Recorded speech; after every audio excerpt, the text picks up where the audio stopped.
లేదా?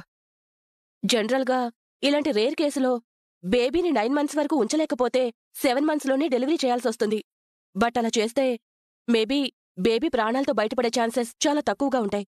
అలా కాదని 9 మంత్స్ వరకు బేబీని క్యారీ చేస్తే తల్లి ప్రాణానికే ప్రమాదం.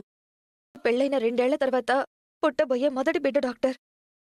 తన కడుపులో పెరుగుతున్న ఆ బిడ్డ కోసం మా అక్క ఎన్నో అవమానాలు పడింది. ఇప్పుడు తను అమ్మ అవ్వలేనని తెలిస్తే తట్టుకోలేదు డాక్టర్. ఆ బిడ్డ మీద ఎన్నో ఆశలు పెట్టుకుని బ్రతుకుతుంది. ఇప్పుడిలా ప్రాబ్లం ఉందని తెలిస్తే మా అక్క చచ్చిపోతుంది డాక్టర్.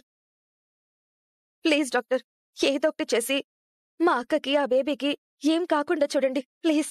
అప్పుగారు, ఒక ప్రాణం విలువ జన్మనిచ్చే తల్లికి, వైద్యం చేసే డాక్టర్కి తెలిసినంతగా ఇంకెవరికీ తెలీదు అంటారు. మీకు ఆ విషయం తెలుసు.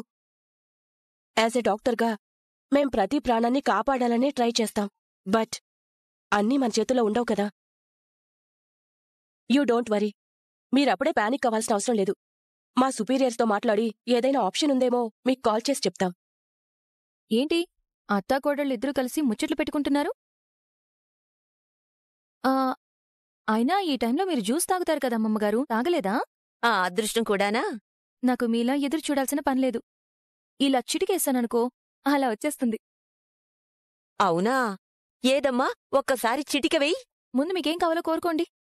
కోరుకోగానే ప్రత్యక్షం అవడానికి నీ దగ్గరేమైనా అల్లావుద్దీన్ అద్భుత దీపంలో జీనీలాగా మాయలున్నాయా ఏంటి? మాయో మంత్రమో మీకేం కావాలో కోరుకోండి. Orange juice. నాకు పైనాపిల్ జ్యూసు. అంతే కదా. ఇప్పుడు చూడండి. ఏంటి ఈ తొక్కలు తినాలా మేము?